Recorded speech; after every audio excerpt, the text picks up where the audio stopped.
Day morning, we're at Tamarac at the early voting location, and we're joined by Mayor Michelle Gomez.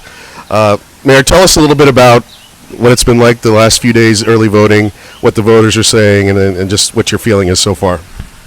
Well, it's been beautiful out. It's been quiet for the most part with voters coming in, and there's a lot of people dropping off their ballots. And certain hours of the day, it's been a little bit more. There's been a lot more, what do you call us, volunteers that are here, and a little bit of some aggression going on with people trying to get out of their cars, and it's a little bit unfortunate. So if you're coming to the library, please just come out. Feel free to tell us all that we know who we're voting for, and they can't take papers out of your hands. If you've got your stuff, you know who you're voting for, you've looked it up before, you've gotten here and you've been an educated voter, it's great. You don't need to worry about some of the silliness that goes on. This isn't something new to Tamarac. It happens almost every year. Who's in charge of not only keeping the peace, but making sure that voters don't get intimidated or chased away by overzealous volunteers?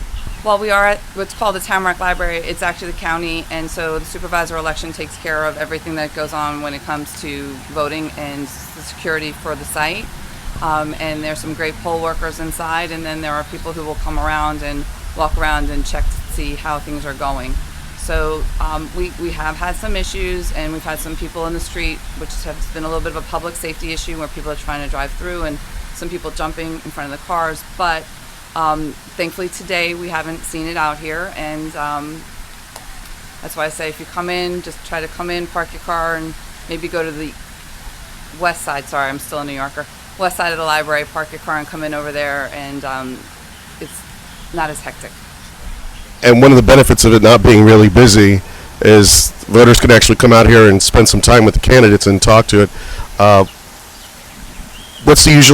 you here from 7 to 7? That's when it's open. Are you going to be here all day if someone wants to talk to you?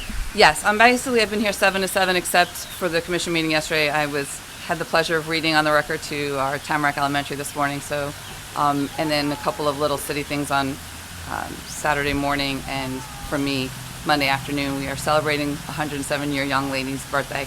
But other than that, 7 a.m. to 7 p.m. if you want, I'm here. I know the candidates are here. Well, a few of the candidates have been here the whole time as well. So if you do have any questions for District 2, 4, Mayor, please come on out, and we'll be happy to talk to you. I don't know if you can see, but we have our little booth set up, so to speak, so you can just come and ask us any questions you want.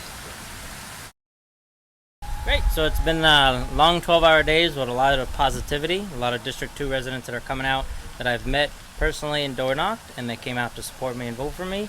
Also residents I was unable to reach, but I was able to reach by either social media or mail, have come out to introduce themselves at my tent and come out to support me, and hopefully we're going to bring home a win. The voters that you've met, what are the big issues for them, other than like national stuff that they want to talk about, but locally, what are the biggest issues for them? So one of the biggest issues is, of course, safety in our communities, making sure we're not overbuilding and overburdening our city infrastructure, and also making sure that we have a voice in District 2 that we didn't have before, and making sure that the District 2 Commissioner works for them in the future. And you might be a newcomer to politics, but you do have a couple of pretty big endorsements. Why don't you tell us about that? So recently I was also endorsed by the Broward Teachers Union. I've been endorsed by the International Union of Police Association 6020, the IAFF, which is the Fire Rescue 3080, locally in Broward County.